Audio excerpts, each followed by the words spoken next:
हा राज्यातील तमाम जनतेला मी परत विनंती करतो की आपल्या घरापर्यंत ही विकृती येऊ नये म्हणून वेळेत जागे व्हा आणि उंबरठ्यापर्यंत आलेले संकट त्याचा मुकाबला करायला आम्ही सगळे एक आहोत. त्या एकजुटीचं प्रदर्शन किंवा दर्शन, एक विराट दर्शन हे उद्या घडलं पाहिजे. बाकी तुमच्या मनात काही प्रश्न असतील ते विचारा, त्याच्याबद्दल मी बोलेन.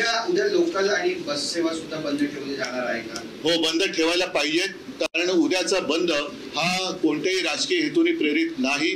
हा जनतेच्या प्रत्येकाच्या मनातला, हृदयातला आणि घरातला प्रश्न आहे.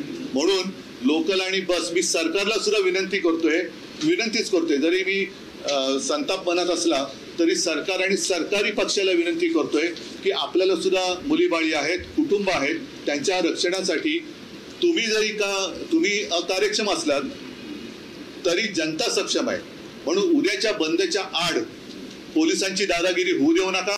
कुठेही आतताईपणाने सरकारने वागू नये आणि मुद्दामून हट्टाने बंदचा फज्जा उडवण्याचा प्रयत्न करू नका.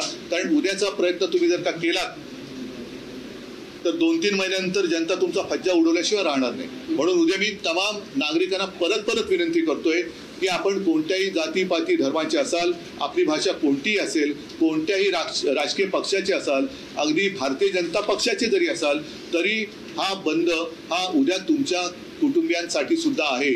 म्हणून उद्याच्या बंदमध्ये सहभागी व्हा.